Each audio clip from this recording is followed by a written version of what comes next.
realizar esta reunión, esta ceremonia que es de carácter protocolar y por lo mismo debería ser una reunión breve, no debería tomar más de 30 minutos. Después de la llegada del próximo subsecretario del Interior, Máximo Pavés, que está presupuestada que sea a eso de las 3 de la tarde. Ahí lo que va a hacer es reunirse con el actual subsecretario de esa cartera, Víctor Ramos, donde se va a realizar la firma de este decreto. Un decreto que lo deja a él como subsecretario del Interior hasta el 11 de marzo.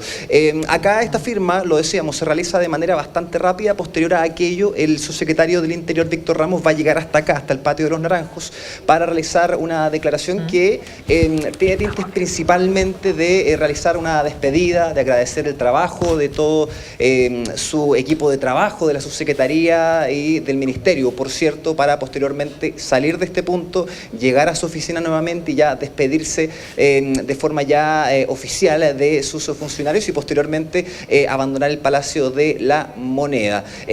Ahí es donde entonces ya el subsecretario del Interior, Máximo Pavés, cuando ya se firme este decreto y ostente este cargo, va o podría realizar un punto de prensa que podría ser tanto acá al interior del Palacio de la Moneda como también afuera del Palacio, y ellos lo van a determinar, pero entendiendo que ya va a asumir estas funciones, es más probable de que se realice acá adentro. Pero acá, ojo, porque lo que va a ocurrir posterior a aquello es que el 11 de marzo se genera este mecanismo que ya nos habían explicado acá en la Subsecretaría del Interior. El 11 de marzo, Pavés pasa a ser ministro del Interior subrogante y con ese cargo va a ser el mismo quien va a nombrar al ministro, a Claudio Alvarado, como ministro del Interior. Se va a producir esta especie de efecto dominó, porque acá cuando se genere el nombramiento ya oficial de Alvarado como ministro, ahí es cuando el ministro de alguna manera va a ejercer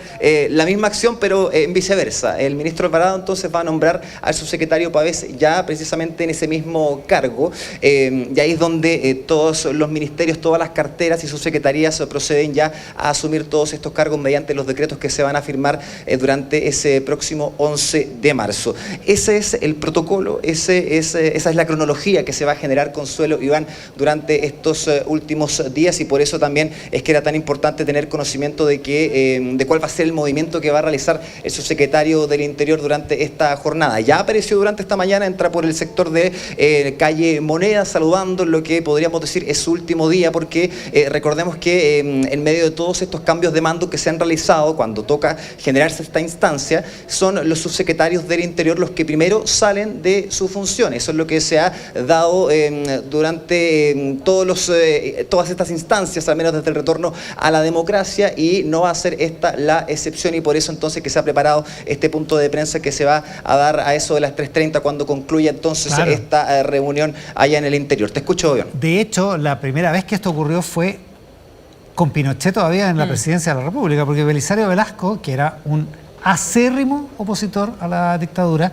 asumió el 9 de marzo de 1990 como subsecretario del Interior precisamente para hacer este mismo trabajo. Es esa tradición la que sigue ahora con Max Pavés, que había que verlo también. Mira, Max Pavés es tan opositor al gobierno de Boric que fue uno de los abogados que patrocinó el requerimiento ante el Tribunal Constitucional que terminó con la senaturía de Isabel Allende por todo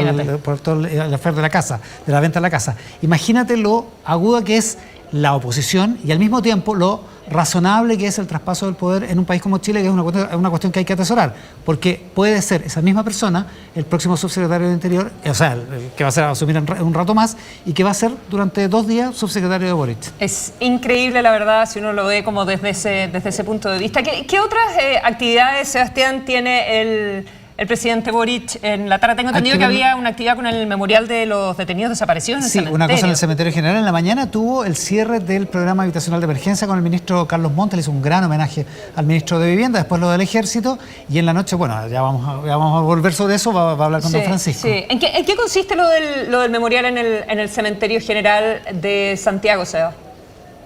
Sí, ahí es una participación que va a realizar, Consuelo, el presidente Gabriel Boric en lo que es el marco del término de este memorial que se ha dispuesto al interior de este cementerio general. Van a estar presentes distintas autoridades, entre ellas el ministro de Justicia, Jaime Gajardo, quien también, recordemos, ha jugado un rol bastante importante en lo que tiene que ver, por ejemplo, con el Plan Nacional de Búsqueda, que tiene directa relación con aquello, y por lo mismo también va a ser